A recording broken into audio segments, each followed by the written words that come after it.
तो सवाल बिल्कुल सीधा है कि आखिर शिवलिंग है क्या?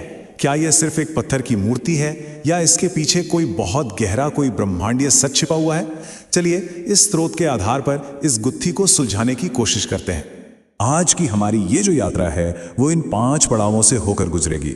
हम देवताओं की एक खास पूजा से शुरू करेंगे, फिर शिवरात्रि के जन्म के बारे में जानेंगे, प्रकाश के उस अनंत स्तंभ की कहानी सुनेंगे, साकार और निराकार के फर्क को समझेंगे और आखिर में बात करेंगे इस प्रतीक की असल शक्ति पर। तो चलिए कहानी की शुरुआत करते हैं। जरा सोचिए, एक ऐसा दृश्य जहां खुद ब्रह्मा और विष्णु भगवान शिव की पूजा करने के लिए उनके सामने मौजूद हैं।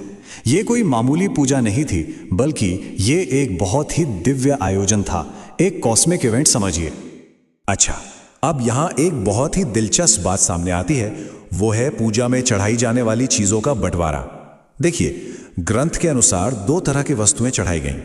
एक है पुष्प वस्तु, मतलब वो चीजें जो लंबे समय तक चलती हैं, जैसे कि रत्न हो गए, मुकुट, रेशमी कपड़े।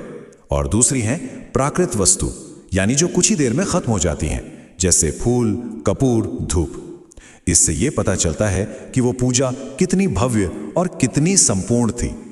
ब्रह्मा और विष्णु की ऐसी असाधारण भक्ति देखकर भगवान शिव बहुत प्रसन्न हुए और यहीं से कहानी में एक नया मोड़ आता है, जहां एक महान वरदान का जन्म होने वाला था। सोचिए जरा वो पल, शिव मुस्कुराए। उनकी उस एक मुस्कान में जैसे पूरे ब्रह्मांड का संतोष था और उनके कहे जाने वाले शब्द इतिहास रचने वाले थे। और ये थी वो घोषणा।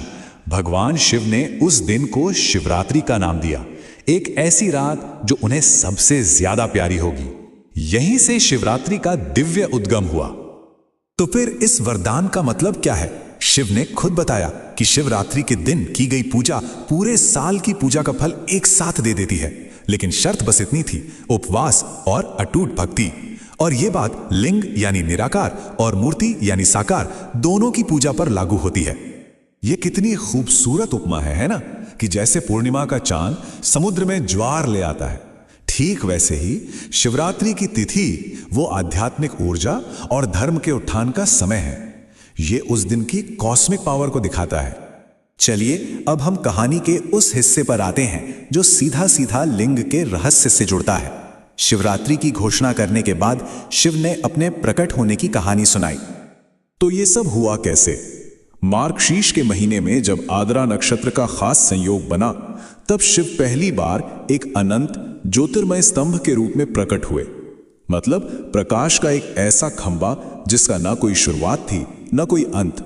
और फिर भक्तों की पूजा के लिए वही अनंत स्तंभ एक छोटे सुलभ रूप में सिमट गया।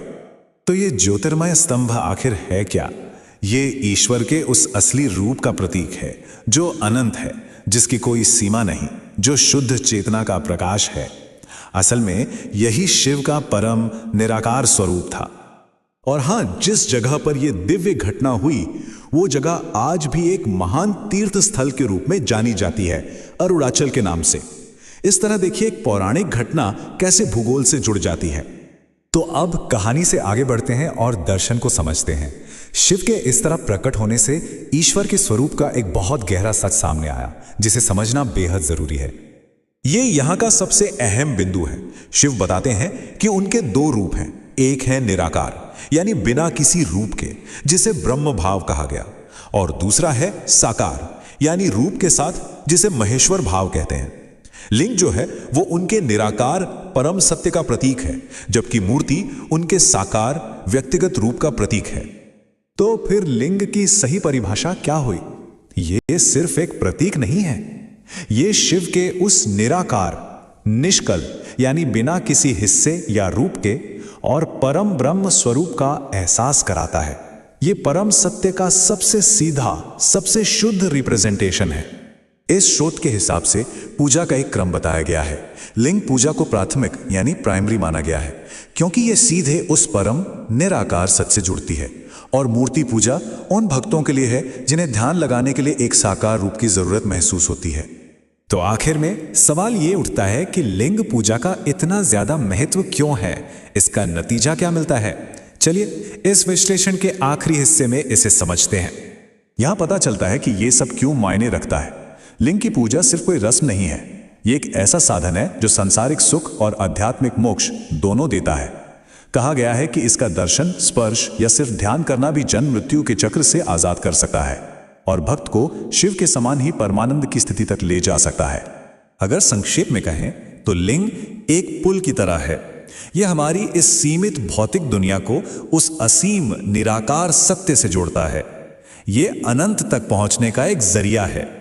और हम अपनी बात यहीं एक सवाल पर छोड़ते हैं। ईश्वर तक पहुंचने का असली रास्ता उस चीज में है जिसे हमारी आंखें देख सकती हैं, या उसमें जिसे सिर्फ महसूस किया जा सकता है, साकार में या निराकार में? शायद इसका जवाब हर किसी को अपने अंदर ही खोजना होता है। कृपया इस वीडियो को लाइक करें। यदि यह कथा आपके हृदय को छू गई हो तो इसे अपने परिवार और मित्रों के साथ शेयर करें। भगवान शिव की दिव्य कथाओं से जुड़े रहने के लिए कृपया हमारे चैनल को सब्सक्राइब करें।